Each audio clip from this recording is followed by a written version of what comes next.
Inilunsad na at ipinakilala ng Kubota Philippines ang sinasabi nilang pinakamalakas at pinakamabilis nilang combine harvester.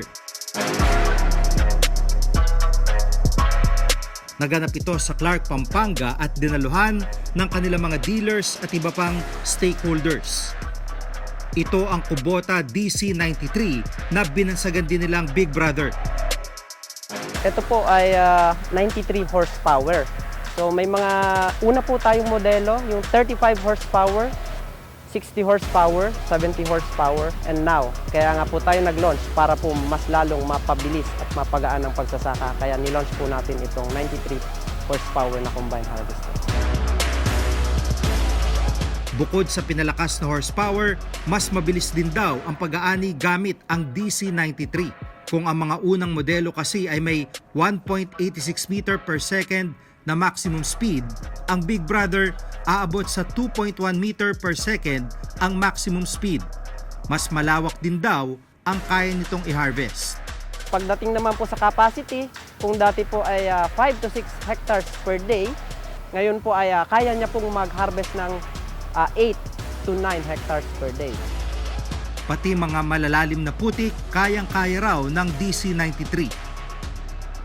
Panahon po tayo na malalim ang putikan sa palayan. So since ito po ay 93 horsepower, mas pinalakas na po siya, mas pinatibay at mas pinabilis ang pag-aani. So lalo po sa malalalim ang putik, mas malakas po siya.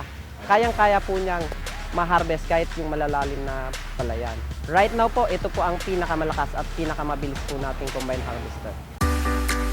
Bukod sa launching ng DC93, ginanap din ang Kubota Dealers Conference sa Clark. Ayon kay Issei Matsui, Vice President for Finance ng Kubota, mahalaga raw na nakakausap at nakakasama nila ang kanilang mga dealers taon-taon. It's a very good opportunity for us to communicate with the dealers because so we are in Manila. Of course, so our staff go to your place, their place, but so sometimes it's very good to get together and to share the information and also exchange the information for our further development.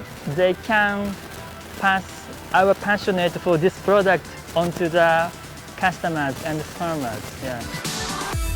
Bukod sa lectures, nagkaroon din ng Dealers Mechanic Skills Contest para daw masubok ang galing ng mga dealer sa customer aftercare.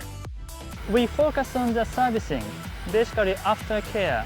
Customers aftercare is very important and to develop their skill.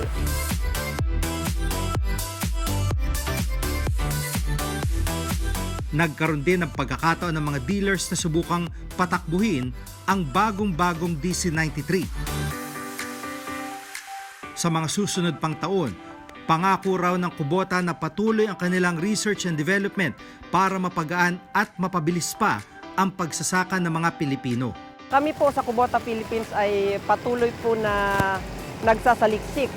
Mayroon po tayong tinatawag na research and development para po mas mapag-aralan na mapadali at mapabilis po ang pagsasaka para po maginhawa po ang pagsasaka ng ating mga kababayang Pilipino. Thank you for choosing Kubota product. So we make the best effort to develop our product, and so of course it's very important to provide the aftercare. So Kubota, not only Kubota, but also our Kubota dealers also do our best to provide the best services to you. So please count on us.